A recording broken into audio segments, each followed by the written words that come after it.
हिंदुस्तान जो कभी सोने की चिड़िया कहलाता है, विदेशों से आए हुए क्रूर और आतताइयों के द्वारा इस सोने की चिड़िया के परों को कतर। मंदिरों के विध्वंस, भारतीय योद्धाओं की वीरता, भारत माता के इन सच्चे सपूतों को इतिहास के पन्नों पर वो स्थान नहीं दिया और मुगलों की क्रूरता से भरे अतीत के काले पन्ने। कि अतीत के इन पन्नों को फिर से खोला जाए और हिंदुस्तान का सच्चा इतिहास हिंदुस्तान के समक्ष रखा। देखिए, रोंगटे खड़े कर देने वाला ये विशेष कार्यक्रम हिंदू वॉरियर। महाराणा सांगा जो सन 1509 ईस्वी में मेवाड़ के शासक बने थे और 1528 ईस्वी तक मेवाड़ के शासक रहे थे। महाराणा सांगा के संबंध में राजस्थान के इतिहास के जनक कहे जाने वाले व्यक्ति कर्नल जेम्स टोड के द्वारा कहा गया है कि महाराणा सांगा सैनिकों के भग्नावशेष थे। क्यों कहा है, हम इस बात को बड़ी आसानी से समझ सकते हैं। महाराणा सांगा के शरीर पर छोटे बड़े 80 घाव थे। इनकी एक आंख नहीं थी, एक हाथ नहीं था और एक पैर नहीं था। उसके बावजूद आप सोचिए, इन्होंने जीवन भर युद्ध लड़े और न केवल युद्ध लड़े, बड़े बड़े योद्धाओं को धूल चटा दी गई थी। महाराणा सांगा के संबंध में स्वयं बाबर ने भी लिखा है कि यदि सांगा के 3 उत्तराधिकारी भी सांगा जैसे ही हो जाते तो भारत में मुगल सत्ता स्थापित ही नहीं हो पाती। महाराणा सांगा का परिचय तो मिल गया, अब एक बार बाबर का परिचय भी ले लेते हैं। बाबर, जिनका पूरा नाम था जहीरुद्दीन मोहम्मद बाबर, और मात्र 11 वर्ष की आयु में बाबर फरगाना के शासक बन गए थे। फरगाना जो वर्तमान में उज्बेकिस्तान में आता है। तो जब इनके पिता की मृत्यु हुई थी तो मात्र 11 वर्ष की आयु में बाबर फरगाना के शासक बन गए थे। हालांकि इनका बचपन और यौवन संघर्षमय रहा था और शायद उन संघर्षों के थपेड़े खा खा कर ही बाबर इतने मजबूत हो गए थे। बाबर के संबंध में इनके पिता और माता की बात भी अवश्य करनी चाहिए, क्योंकि पिता और माता का पक्ष देखें तो बाबर की रगों में तैमूर और चंगेज खां दोनों का ही रक्त बह रहा था। इनके पिता थे उमर शेख मिर्जा, जो तैमूर के वंशज थे। इनकी माता थी कुतलुग निगार खानम, जो चंगेज खां की वंशज थी। और हम ये जानते हैं, तैमूर और चंगेज खां जहां जहां आक्रमण करते थे, जहां जहां जाते थे, हजारों हजार लाखों की संख्या में लोगों को, महिलाओं को मार दिया जाता था, काट दिया जाता था, लूट लिया जाता था। लेकिन मैं फिर भी ये भी जानता हूं कि मैं एक इतिहास का शिक्षक हूं और मेरा काम है निष्पक्ष रहते हुए आपको इतिहास की जानकारी देना। तो इन्हीं बातों को अपने दिमाग में रखते हुए, निष्पक्ष रहते हुए, ऑथेंटिक सोर्सेज के आधार पर मैं अपनी बात को आगे बढ़ाऊंगा। जैसा बाबर ने अपनी किताब बाबरनामा में लिखा है कि मेवाड़ के शासक सांगा ने दिल्ली के सुल्तान इब्राहिम लोदी के विरुद्ध सहायता प्राप्त करने के लिए मेरे पास में एक दूत भेजा था। तो पहले मैं एक बार परिचय देता हूं। बाबर के द्वारा अपनी आत्मकथा लिखी गई एक किताब में, जिसको तुजू के बाबरी या बाबरनामा कहा जाता है। वैसे बाबर ने यह किताब चगताई तुर्की भाषा में लिखी थी। वर्तमान में तो यह भाषा समाप्त हो चुकी है, लुप्त हो चुकी है, लेकिन इसी की जो वंशज भाषा है वो उज्बेक भाषा है। तो जो लोग उज्बेक भाषा पढ़ सकते हैं वो इस चगताई तुर्की भाषा को भी समझ सकते हैं। अब हालांकि हमको ना तो चगताई तुर्की भाषा आती है और ना ही हमको उज्बेक भाषा आती है। हालांकि इसका फारसी में भी एक अनुवाद है। अकबर के शासनकाल में सन 1583 में अब्दुल रहीम खाना ने इसका फारसी भाषा में अनुवाद किया था।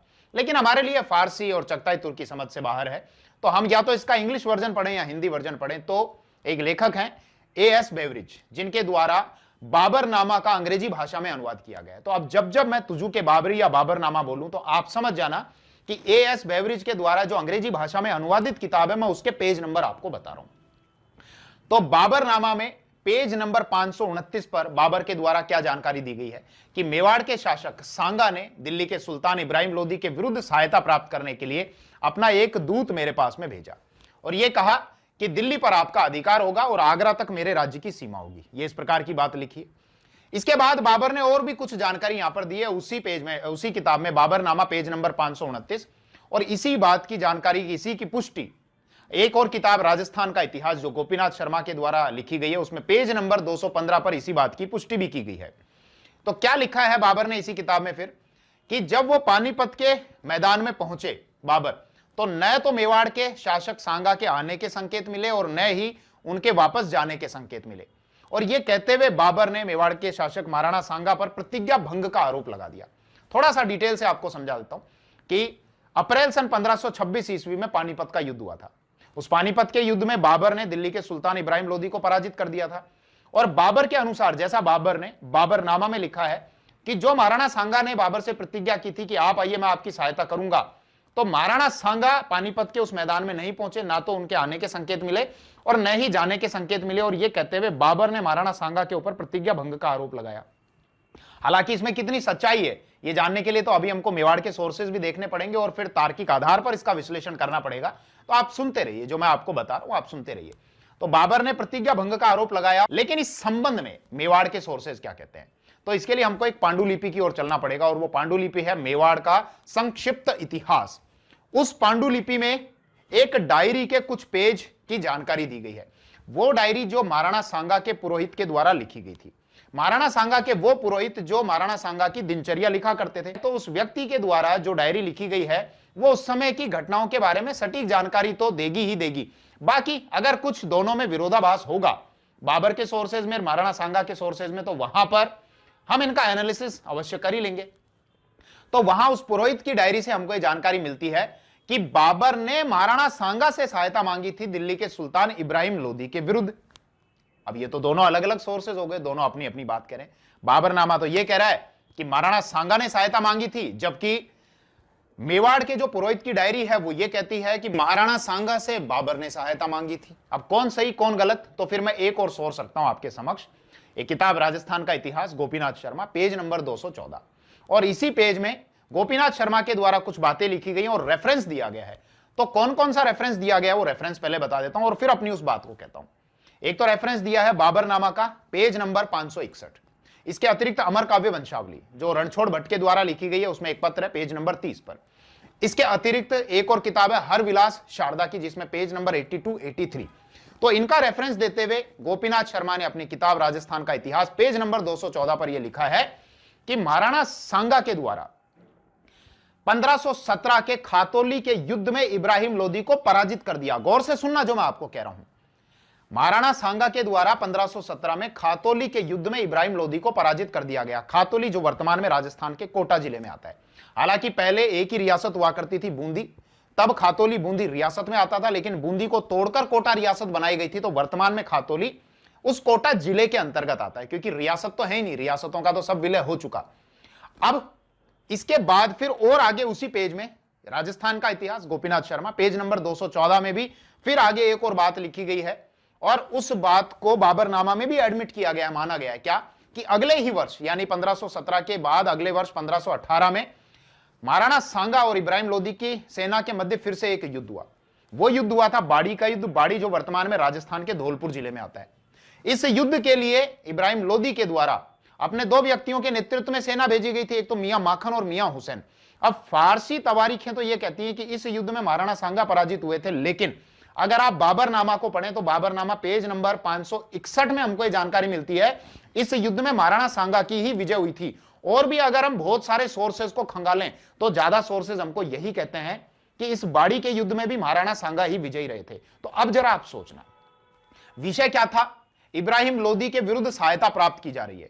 बाबर तो यह कह रहे हैं कि महाराणा सांगा मुझसे सहायता मांग रहे हैं इब्राहिम लोदी के विरुद्ध, और महाराणा सांगा के जो सोर्सेज है वो ये कह रहे हैं कि बाबर ने सहायता मांगी है इब्राहिम लोदी के विरुद्ध। अब आप जरा ये सोचिए कि महाराणा सांगा ने 1525-26 से पहले ही अपने दम पर जब इब्राहिम लोदी को दो बार पराजित कर दिया था, 1517 के खातौली के युद्ध में, 1518 के बाड़ी के युद्ध में, तो फिर भला महाराणा को इब्राहिम लोदी के विरुद्ध बाबर की सहायता की कहां आवश्यकता थी? थोड़ा सा और आप विचार करिए। महाराणा सांगा अपनी जगह में थे, अपने देश में थे, अपने दम पर दो बार इब्राहिम लोदी को पराजित कर चुके थे। और न केवल इब्राहिम लोदी को, जब महाराणा सांगा 1509 ईस्वी में मेवाड़ के शासक बने थे तो उसके बाद भी उन्होंने आसपास के शासकों को पराजित किया था। गुजरात का जो शासक था मुजफ्फर, उसको भी पराजित किया था। इसके अलावा मुजफ्फर के द्वारा एक व्यक्ति को भेजा गया था, मलिक हुसैन जिसका नाम था। तो महाराणा सांगा ने तो मलिक हुसैन का अहमदनगर तक पीछा किया था और सारा उनका खजाना लूट लिया था। जो हाथी घोड़े थे वो भी अपने साथ में लेकर चित्तौड़ में आ गए थे।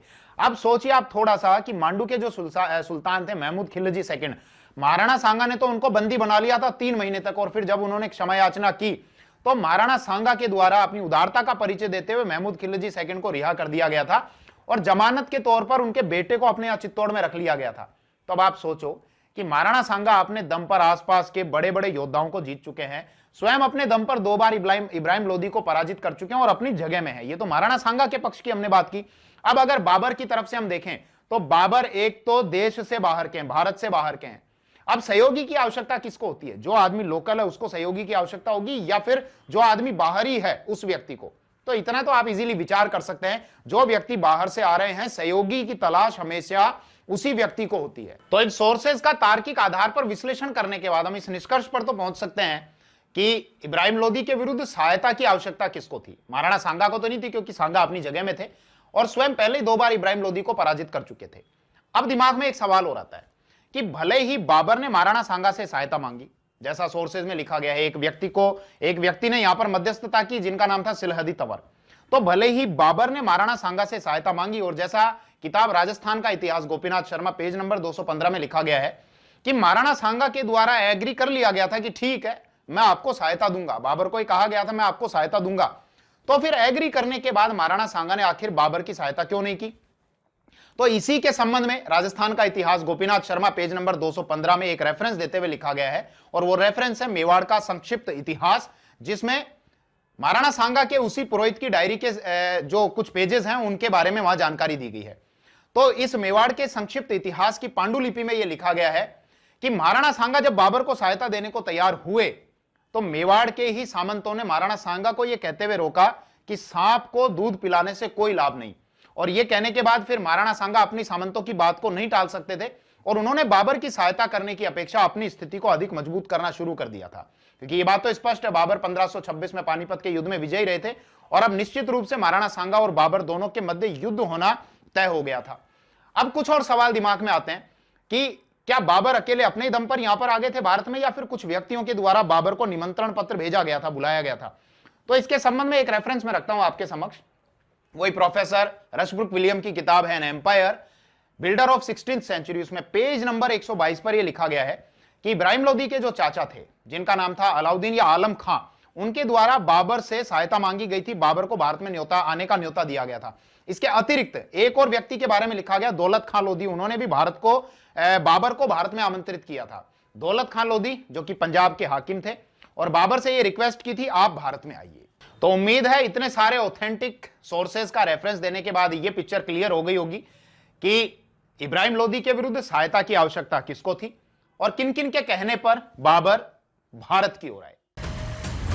हिंदू वॉरियर।